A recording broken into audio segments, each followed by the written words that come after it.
Assalamualaikum, selamat datang ke channel Rakyat Al Saud. Dalam channel ini kami akan berkongsi pelbagai kandungan menarik, perkongsian ilmu dan motivasi, video inspirasi dan nasihat berguna. Jangan lupa untuk like, share dan subscribe supaya anda tak terlepas sebarang update terbaru. Terima kasih kerana menyokong kami. Semoga anda mendapat manfaat daripada setiap perkongsian ilmu. Hasan, semalam kau janji nak cerita pasal Nabi Idris alaihi wasallam kan? Jadi aku tertanya-tanya siapa sebenarnya dia ni dalam rangka sejarah para Nabi dan apa peranan penting yang dimainkan olehnya dalam menyampaikan ajaran serta ilmu kepada umat pada zamannya. Nabi Idris AS adalah keturunan Nabi Syith dan antara Nabi awal yang disebut dalam Al-Quran. Dalam surah Maryam ayat 56 dan 57, Allah berfirman, "Wazkur fil kitabi Idris, innahu kana siddiqan nabiyya, wa rafa'nahu makanan aliyya." Maksudnya, dan ceritakanlah Muhammad kisah Idris di dalam kitab Al-Quran. Sesungguhnya dia seorang yang sangat membenarkan dan seorang Nabi, dan kami telah mengangkatnya ke martabat yang tinggi. Maksud kau dia diangkat ke atas langit ke? Ya, menurut banyak riwayat, Nabi Idris diangkat ke langit semasa hidup. Tapi sebelum tu, dia adalah seorang ilmuwan besar dan pembaharu tamadun manusia. Idris ialah Nabi pertama yang menulis dengan pena, memperkenalkan ilmu hisab, matematik, astronomi, jahitan dan perancangan kota. Bahkan dia juga orang pertama yang menjahit pakaian dari kain, berbeza dengan manusia sebelum itu yang hanya pakai kulit haiwan. Subhanallah, hebatnya dia. Jadi dia bukan saja Nabi, tapi dia juga pencetus inovasi. Betul, dia juga dikenali sebagai guru besar pada zamannya. Dia menganjurkan agar manusia bekerja keras, bersungguh dalam ibadah dan meninggalkan kemalasan. Bahkan dikatakan dia orang pertama yang menetapkan waktu-waktu ibadah secara sistematik. Dia hidup dalam zaman yang macam mana tu? Masih ada pengaruh buruk dari keturunan Qabil ke? Ya, masih. Tapi Idris berdakwah secara aktif dan tegas. Dia memimpin sekelompok orang beriman dan bahkan dalam satu riwayat memerangi golongan zalim dan menegakkan keadilan. Subhanallah, jarang kita dengar pasal Nabi-Nabi awal macam ni. Tapi yang paling buat aku tertarik, kenapa Allah angkat Idris ke langit? Ada riwayat yang menyebut bahawa Idris ingin hidup lebih lama untuk terus beribadah dan berdakwah. Maka Allah perintahkan malaikat Israel membawa Idris ke langit keempat. Di situ Idris melihat banyak keajaiban langit dan ilmu ghaib. Menurut banyak ulama, dia wafat di langit. Sebab tu dalam kisah Isra' Mikraj, Nabi Muhammad SAW bertemu dengan Nabi Idris di langit keempat. Hadis ini diriwayatkan oleh Imam Muslim dalam Sahih Muslim. "Aku bertemu Idris di langit keempat. Jibril berkata, 'Ini Idris.'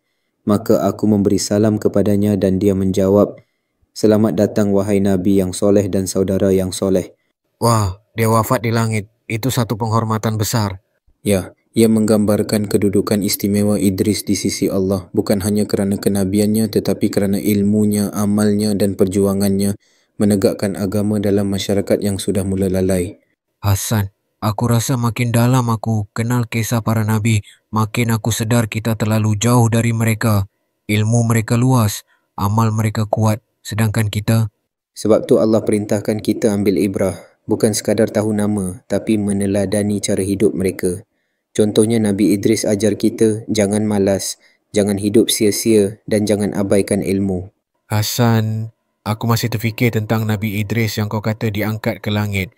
Tapi, apa sebenarnya yang berlaku sebelum itu? Kenapa Allah beri dia keistimewaan macam tu? Bagus soalan tu Ahmad. Nabi Idris AS ni sangat istimewa kerana dia bukan saja seorang Nabi, tapi juga seorang yang sangat tekun beribadah dan mencintai ilmu. Dikatakan setiap hari dia berpuasa dan beribadah sepanjang malam. Sebab cintanya pada Allah sangat mendalam. Dalam satu riwayat, Nabi Idris pernah berdoa agar amalnya digandakan. Maka Allah izinkan malaikat maut bawa dia ke langit untuk melihat amal dan makhluk langit. Hasan, apa pengajaran besar yang berlaku dari hidup Nabi Idris alaihi wasallam? Rasanya banyak. Antaranya, 1. Cintakan ilmu. Idris adalah Nabi pertama yang menulis dan mencatat ilmu. 2. Bekerja keras. Dia Nabi pertama yang ajar manusia menjahit, bertani dan berdikari. 3. Istiqamah dalam ibadah. Walau zaman itu belum ada syariat penuh, dia tetap beramal dengan penuh disiplin. Aku pernah dengar dia juga seorang Nabi yang tegas, betul ke? Betul tu Ahmad. Bila melihat kezaliman dan maksiat dari keturunan Qabil, Idris tak diam. Dia berdakwah, memperbaiki masyarakat dan memimpin umatnya. Ada riwayat yang menyebutnya dia juga memimpin peperangan pertama antara orang beriman dan orang zalim. Nabi Idris bukan sekadar pendakwah lembut tapi juga pemimpin tegas bila agama dicabar. Nabi Idris tunjukkan keseimbangan, ilmu, ibadah, dakwah dan tindakan. Kalau umat Islam hari ini ikut gaya Nabi Idris, memang kuat persatuan ummah. Itulah dia. Tapi nak jadi macam tu, kita kena latih diri dari sekarang. Cintakan ilmu, rajin berusaha dan jangan takut berdiri untuk kebenaran. Terima kasih Hasan. Setiap malam aku rasa macam dapat satu dos hidayah dari kisah para Nabi ni. Kisah ni bagi semangat baru pada aku. Malam ni aku nak buka buku lama aku semula. Mungkin ada ilmu yang aku dah abaikan. Siapa tahu, dalam helaian yang berhabuk tu tersimpan jawapan pada kekeliruan yang aku hadapi sekarang. Kadang-kadang Allah sembunyikan cahaya dalam perkara yang kita pernah tinggalkan. Mungkin aku terlalu lama sibuk kejar dunia sampai lupa bekal untuk akhirat. Ilmu yang pernah aku pelajari dulu, yang aku rasa tak relevan, rupanya jadi penyuluh waktu aku mula rasa kosong. Aku rindu ketenangan yang datang bila hati ni dekat dengan Tuhan. Bila baca kisah para Nabi, aku rasa mereka juga pernah rasa sunyi, diuji, malah dihina.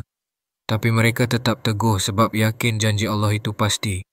Malam ni aku nak kembalikan semula niat aku belajar dulu.